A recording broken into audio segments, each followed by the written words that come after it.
Welcome to Uncharted Entrepreneurship, your front row seat to daring stories from the boldest business trailblazers forging new paths across industries. I'm your host, Brent Peterson, armed with inside access, sitting down with partners, founders, and CEOs in the entrepreneurial world. Let's explore.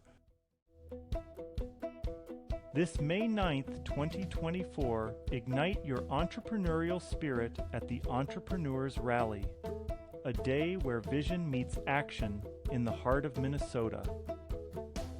Join us at the JW Marriott for an unparalleled gathering of minds. Witness NBA legend and business maven Bill Walton share his journey from the basketball court to the boardroom. Be inspired by Candace Mama, Vogue Paris' most inspiring woman, as she unpacks the power of forgiveness and leadership. From the opening coffee to the closing VIP reception, the Entrepreneurs Rally is your arena to connect, learn, and grow. With over 500 entrepreneurs, industry leaders, and experts, it's more than an event. It's a catalyst for your next big leap. Whether you're looking to deepen your knowledge in sales, finance, marketing, or operations, or to ignite your passion and meet like-minded individuals, this is where your journey accelerates. Don't miss out on this extraordinary learning, networking, and inspiration day. Reserve your spot now for the Entrepreneurs Rally. Go to entrepreneursrally.org. The Entrepreneurs Rally. This May 9th, 2024 at the Mall of America. That's entrepreneursrally.org, where dreams meet drive. See you there.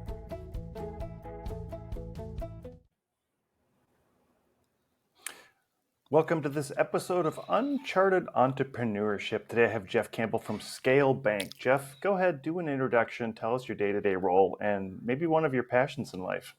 Sure. Thank you, Brent. I really appreciate the opportunity. So the viewers know, I'm coming in from an office park in Edina. Brent, as you could tell by his clothing, so beautiful shirt today. He's coming direct from Hawaii. So this is like not quite international, but nationwide operation here. So thank you again. I'm one of how I describe my role here at Scale Bank, and I can explain a little bit more about the bank and the new name that was, as of about 6 months ago, used to be Fidelity Bank for 50 plus years and recently rebranded to Scale Bank. I've been really, it's a relationship manager, or more traditionally a loan officer with the bank, and that means manage accounts and try to add new ones is how I describe that. So it's really all about the owner and the small business for us. So our typical client is going to be our definition of small business, which is usually, revenues can vary industry by industry, but 50 to 100 million in revenue and below. But typically, it's a 1 to 25 million or so is probably the median of our businesses in our portfolio, and it's lending to those companies for various needs. Could be working capital, equipment, real estate, acquisition financing, other needs, executive lending, and then the cash management solutions around that. So July of 2001, it'll be going on. That's nearly 23 years here at the bank, and this was my first job out of that started my career here at the bank. Wow, career! I did not know that. That's awesome. My dad was a banker as well. He was with the Federal Reserve System for 37 years. So, wow, yeah, that was a good run. Yep. I've used this line. I just wanted to eat. I didn't know what I was getting into, but it was really fortunate to land here at the bank with such a great group of people. The same guy that interviewed me is running the bank. I mean, the continuity of the delivery and the personnel at the bank's just been really the calling card, and looking back, really blessed and really fortunate to land where I did, for sure. Yeah, and full disclosure, we've been a client now for 5 or 6 years. Previous company, you helped us greatly on getting us situated, and now our new company, you're also helping us out. So I very much Yep. appreciate that. Thank you. So Jeff, before we get into content today, you have graciously volunteered for the Free Joke Project, and all I'm going to do is tell you a joke, and all you have to do is say, should this joke be free, or do you think at some point we could charge for it? Or as we talked about in the green room, is this a free checking account, or is this one of those checking accounts that charges you $100 a month? Yep. Got it. So Got it. I got a doozy for you today. You're just going to love this one. Here we go. A truck loaded with Vicks Vapor Rub overturned on the highway. Amazingly, there was no congestion for 8 hours. Now, it depends on the demographic, though. Young folks may not have any clue what you're talking about. Yeah. I would say that might be the not free but low charge, the low rent account version. How's that? Kind of right in the middle. That wasn't bad. That was better than the other ones I've seen. So I knew you asked jokes or had a joke thing. And my son, he's in 4th grade, has been telling me some good ones. So I can share one if you want. Yeah, but, go for it, please. This one's been around. So if you enter the bathroom as an American and leave the bathroom as an American, what are you when you're in the bathroom? European is the punchline. So that's like straight up actual 4th grade toilet humor right there. That's so awesome. thank you. I got a new button. There we go. Yep. We missed the snare. Let me try this one. Thank you. That would be courtesy of Emmett Campbell, 4th grade. Thank toilet you, Emmett. humor Yes. Right there. Any jokes are good jokes to be part of jokes, right? So Jeff, today we're going to talk a little bit about entrepreneurship. We'll talk about Scale Bank. Tell us a little bit about Scale and specifically how it helps entrepreneurs. Sure. So I think, as I was framing it earlier, and this comes up a lot when we're conversations like this, when we're meeting with prospective clients. What's the profile of our typical client? And usually I can go through the metrics of, the industries or, wholesale distribution, manufacturing, service companies, contractor. There's an industry profile that I can communicate, and then there may be a revenue or a lending need or a day-to-day cash management and banking services need, and go through that profile. And years ago, one of my colleagues, much brighter than I am, concluded as we were reviewing our client base and our typical clients and those that we have seemingly the closest relationship with, we really do well when we have an owner or a key manager or the operator of the business, or typically the owner, that's in a peer group. And that was the conclusion as we were going through so I can go through all these metrics. I really want to meet owners that are in peer groups. And what I call a peer group would be a business owner or a CEO or some sort of group that allows them to share ideas, share experience. They don't feel like they know what they want to learn, collaborative approach. They like content, they like networking.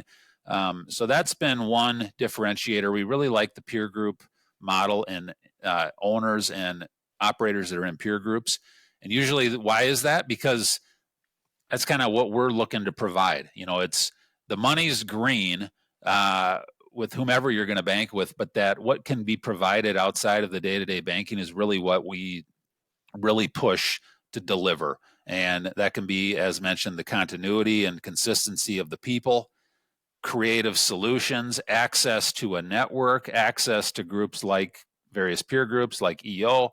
So that's really been, I think, why that has always been a good alignment for us, because they're wired in a certain way that likes kind of how we deliver our services, which is really go above and beyond, not a high volume institution that's adding, hundreds of accounts a year. It's really picking our spots with really good fits and servicing the heck out of them and hanging on for the long term. So that has been the conclusion over the years. Go through all these financial metrics. I want to meet owners that are in a peer group. Yeah, I mean, that's a really good point. I think that a lot of, I'm in EO as well, Entrepreneurs Organization, and this year I'm the outgoing SAP chair, which is strategic partner, and Scale Bank is our banking partner. So thank you so much for that. One of the things that I want to differentiate too is from that peer group, it's not a networking group, and I think one thing that EO gives you is it's about giving rather than taking, and a networking group, I feel, is about a sales.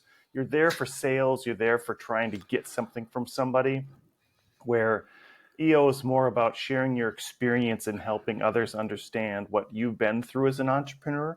Maybe talk a little bit about that mindset of I like what you said earlier about the peers and how those people will shift from helping to learn from others, right? Talk a little bit about why that's important in the banking relationship.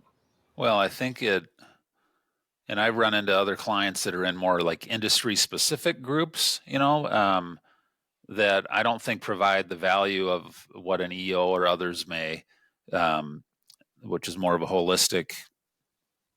Hey, it's covering it's covering the holistic approach to the business, but it also has the personal element. So I think EO is really, really heavy on that as well. I think it would be the consistent mentality of just liking that approach, I think is really a big part of it. But we've concluded, hey, the owners that are in these groups, they're better operators because they're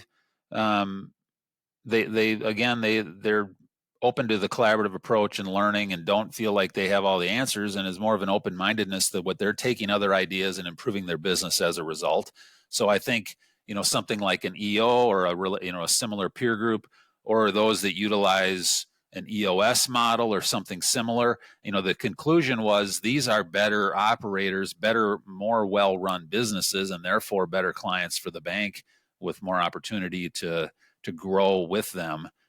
So I think that's been the conclusion. There's a correlation that those that are in these types of groups tend to be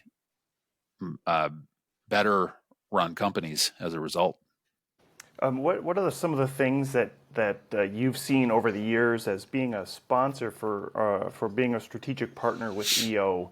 I guess how has it helped the bank, and then maybe some of the points where you feel that you can help entrepreneurs leverage their financials, their banking situation?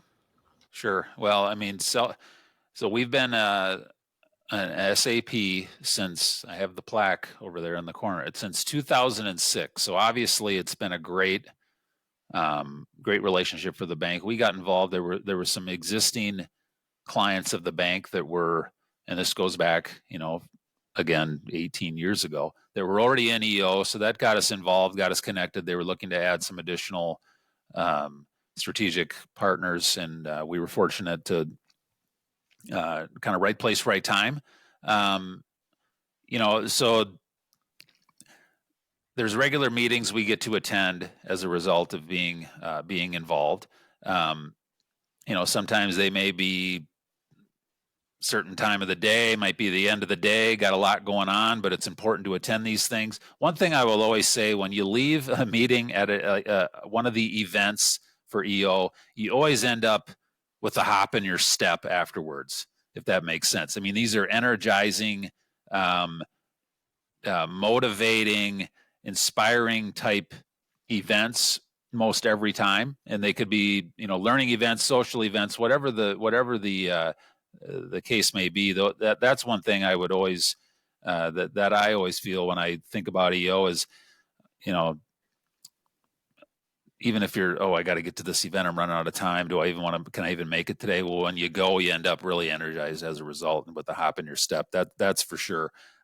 Selfishly, some great memories, some great events. There's been spousal events over the years, some really fun social activities. I mean, it's a great group of people. It's rotated over the years. The old guard has transitioned. Some of those have sold their companies, have retired. So that's also really, I guess I'm close to the old. I'm becoming the old guard now, but the refreshing new membership is always exciting as well. So the meeting new people, understanding, learning new about their businesses, and then really just wanted to be a resource. So we've always erred on the side of not attending these events to this isn't a sales mechanism. This is to be a resource and to give the absolute, and I think we do this with any company, but we're talking ultra above board, white glove treatment to anyone, certainly within EO, and to be a resource and to shoot them straight and to be upfront with them. And they may have lending needs. They may have something we could help them out with, or maybe not. And sometimes we may not be directly a solution, but we really work towards getting to some sort of a solution if it isn't a yes, and be a resource. And that can be outside of lending as well. So a lot of times the discussion can be, hey, I'm looking to buy a building. Can you help me out? Or I need help. I'm having some issues with my existing bank. Those things, of course, are more on the loan side and loan driven. But we've also helped a number of EO members that just didn't feel like they were getting the attention and responsiveness from their bank, or there was turnover at their bank, and they just wanted to have someone they could get a hold of that could get things done. And that seems like a low bar, and frankly it is, but to deliver and to execute and to make sure that we're living up to their expectations in terms of responsiveness. And then furthermore, more of a proactive approach as their banking partner. Even if they don't have any lending needs, they have day-to-day banking, and they have cash management needs, and they have other things like I mentioned. They may want to just have a sounding board or a resource or access to other introductions. And then, in recent years in particular, there's been a major focus, not just providing the cash management solutions, but really a strategic approach to their cash management and day-to-day banking, mainly with regard to making it as efficient as possible, but moreover now is as securely as possible, and utilizing whatever banking products or services that could be implemented as well to really button up the day-to-day banking, because that's very important with a lot of attempted fraud and other security issues going on. So holistic approach where we're just, hey, I want to be a solution provider, and if it's something I can help with, great, directly. If not, I want to be a conduit to get them some sort of solution, whatever that may be. Do you? So for my group, in my EO group, we have the feeling that the economy is coming back or coming around. What sort of deals are you seeing now from a loan standpoint, compared to a couple of years ago? Are you seeing it coming back now? You could ask me maybe on every given day, there might be a different answer. I mean, I think the activity can be in fits and starts a lot of times, and we're just starting here late in the first quarter of the year. There can be a flurry at the end of a calendar year, or perhaps at the very beginning part of a calendar year, so that can skew things. Bank-wide, it's been okay in terms of activity, I would say. We've been fortunate enough to run into some deals, I think, and capitalize on some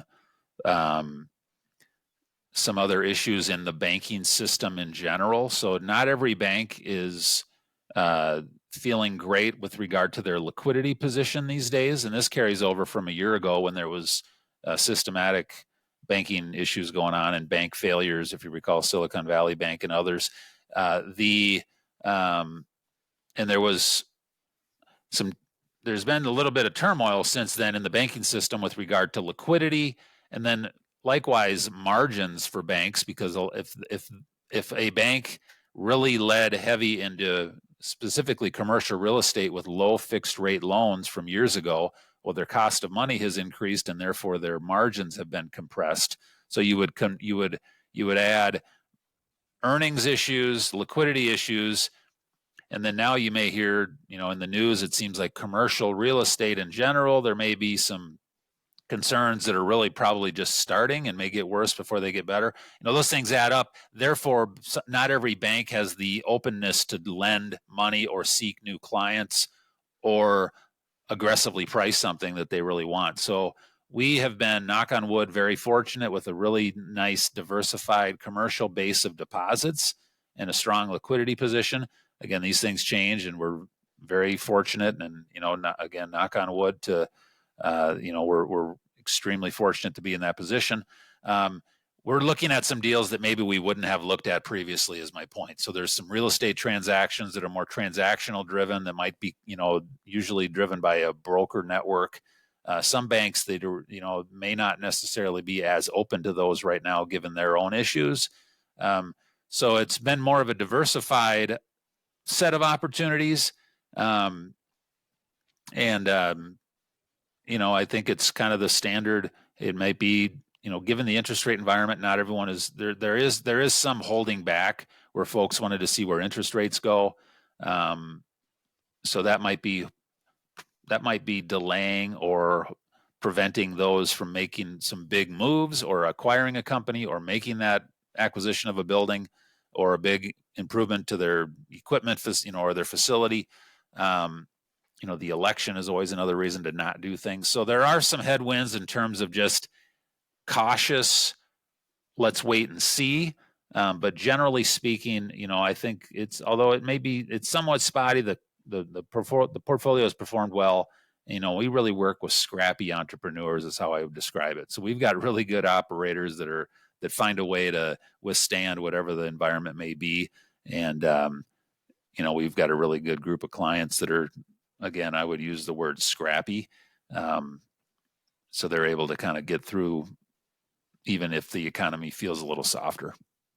You mentioned the problems with Silicon Bank and some other banking. A year ago, what has Scale done to kind of protect themselves and, of course, the clients against what has happened to some of those other banks?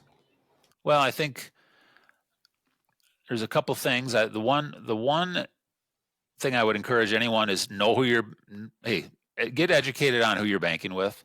Whether that's with Scale Bank or whomever it is, understand their ownership, understand their customer profile. I mean, this is public information, and there are even third-party services that do bank quality reports, et cetera. So understand the balance sheet and the profile and the target and kind of the long-term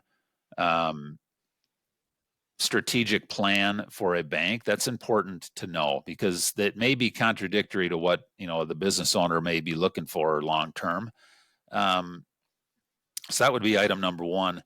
I think we're well positioned as a stable, local, Minnesota-based, Minnesota-owned bank that's owned by a family that has a number of investments. We're not their sole investment, so we're really a component of their investment portfolio, and it's maybe a better position than others as a result. There are tools, that went down a month ago, and I was getting calls all over, that weekend when things really started getting active with those other banks. People were calling and concerned about their FDIC coverage and really wanted to know what was going on with the bank. So we had data points and, transparency about here's what we're doing, here's what our liquidity position is.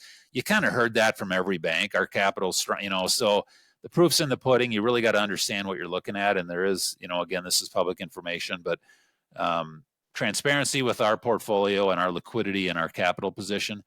There are other tools for those that were really concerned to have increased or improved coverage to their deposit accounts.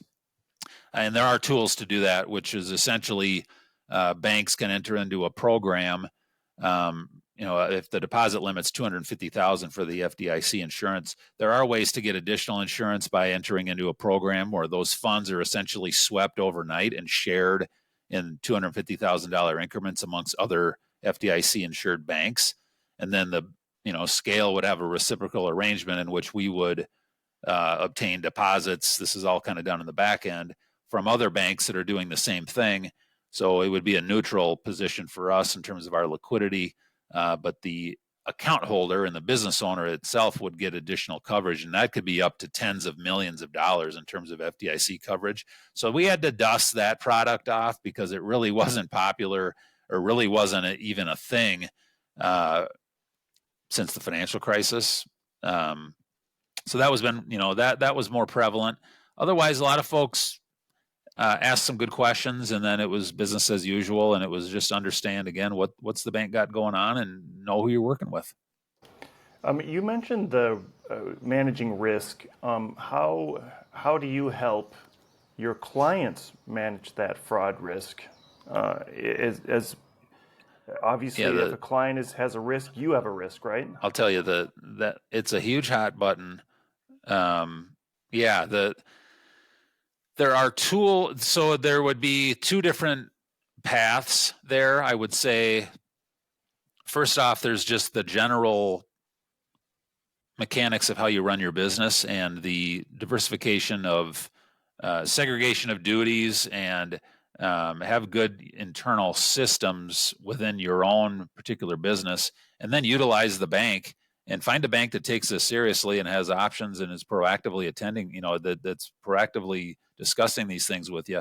There are tools and services within a bank that can help further button things up. It could be additional levels of approval for certain transactions. Frankly, the human element is the first and foremost key. So have a bank that knows you, and can call you and hear a human voice if there is ever a question or an issue. There's products like Positive Pay, which is essentially a upload of every time you cut checks. You would issue a file to the bank and identify which checks that have been issued. And if a check hit the account that wasn't on that list, it would be flagged as an exception, and it may be bad, it may be good, but you'd have the ability to approve that particular item. Same thing with ACH. There's an ACH filter that effectively does the same thing. A lot of the fraud attempts have been through checks, kind of the old-fashioned way. Someone would get a check. You think about it, your checks are getting mailed all over, could be going to lock boxes or other payment processing facilities.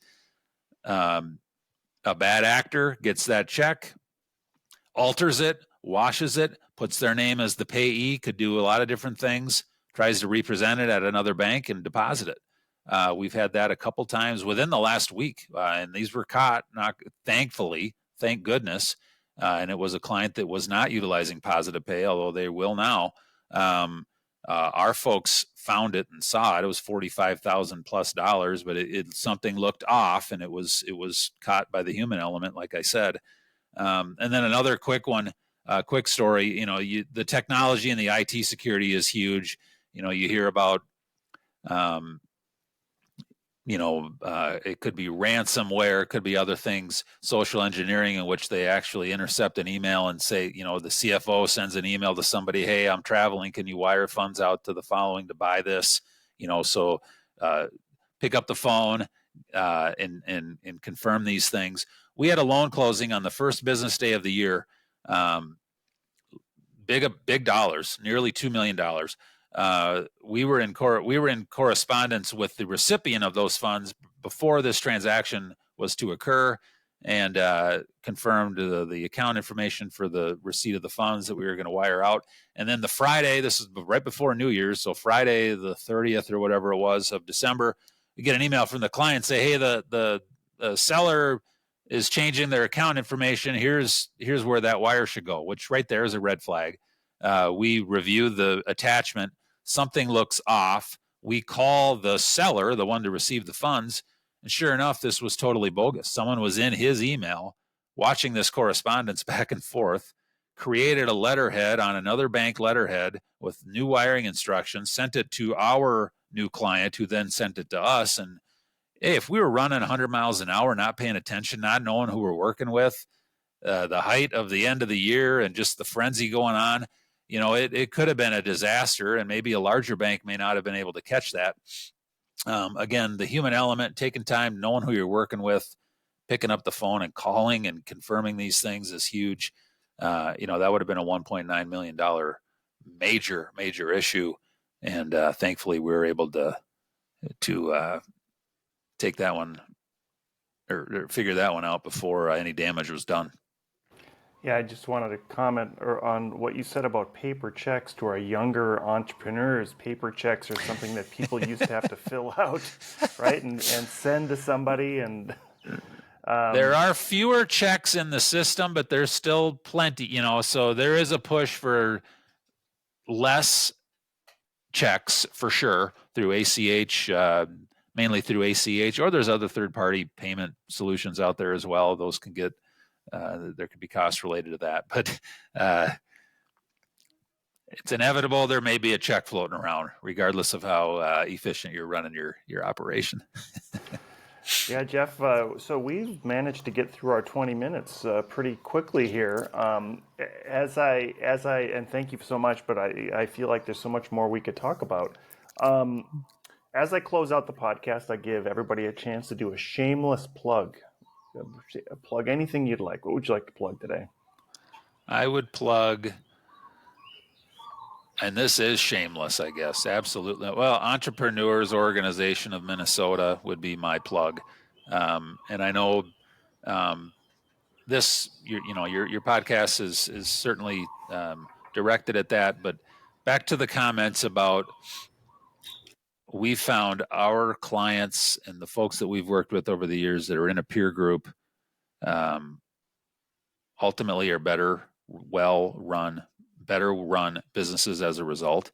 And, certainly have a lot of respect for how EO is run, the personalities in there, the fun group, and the effectiveness, and I've heard stories, just absolutely passionate stories from the members about how EO has gotten them through family crisis, death in the family, divorce, this is going beyond business, where you really need that additional layer of support you may not be able to get at the office or at home. And any business owner out there, consider a peer group. EO would be certainly on the top of the list, and Brent can attest. All right, one last point, and I know that we're not in EO. We don't give advice. We share experience. But if you were to have some advice, one thing that I hear a lot is they say, "I don't have time for this." What would you say to somebody that says, "I don't have the 4 hours a month or whatever it is to join EO because I don't have time for this group and meeting with people"? What do you tell somebody like that? That would be, if that is the response, that would be that response alone would be the indication that they need to find a group like EO. I mean, if you feel like that would be an indication that things are out of control for that business owner and they need additional support. That's how I would describe it. And that same goes with those when they consider EOS. So I don't have the time, I don't have the money. Well, there you go. You just explained why you may need this. So I think the effects and the improvements in one's company through a group like EO would definitely afford any owner the time, and there's no better use of their time to be working on themselves and their business. Like 4 hours a month with EO, it's a small investment of time with a major upside. Yeah, and you mentioned EOS earlier. I do want to just comment on that's Entrepreneurial's operating system. We implemented EOS at my previous company, and it was a game changer. I hate to use the word game changer, but I've just done it. It set us on a course to be successful, and then to have a successful exit, because it gives you those processes without having to try to reinvent a bunch of processes. The simplicity is beautiful in EOS, no doubt about it. And I think we have a topic for a follow-up on just specifically how EOS would help any business person in a banking relationship. That's one of my when I ask for information from a prospect, usually I add their the EOS VTO to the list so I can see what their short-term and long-term goals are, and their vision traction organizer is part of my checklist for my requested financial information. That's awesome. Jeff, we're going to have to end, but we could keep going, I think, for the next 90 minutes. Thank you so much, Jeff Campbell with Scale Bank. Thank you so much for being here. And I would say tune in for some more exciting topics in the future. Brent, really appreciate it. Appreciate all your support and your service in doing this podcast and your support of EO. And thanks for having me on. Thank you.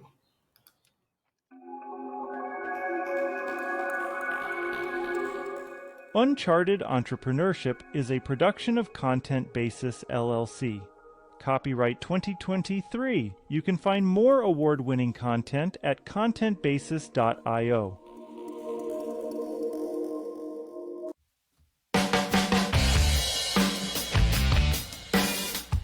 And that wraps up the latest edition of Uncharted Entrepreneurship. Bold tales from entrepreneurial trailblazers. I'm your host, Brent Peterson, signing off after an incredible fireside chat with one of our intrepid trailblazing guests. Their first-hand perspective on conquering the unexplored wilds of business is just a taste of the rare wisdom you'll discover from pioneering entrepreneurs on this show. I also invite you to join me each week for insider commentary on the startup scene and digital marketing landscape on my Talk Commerce podcast. You can find Talk Commerce wherever you download podcasts or go to talk-commerce.com. I'd be grateful if you left a review and rating for Uncharted Entrepreneurship to help more bold founders find their way to game-changing insights that empower ventures to transform communities. This is your host, Brent Peterson, signing off for now. I'll see you around the virtual campfire next episode as we embark on another adventure into the great entrepreneurial unknown.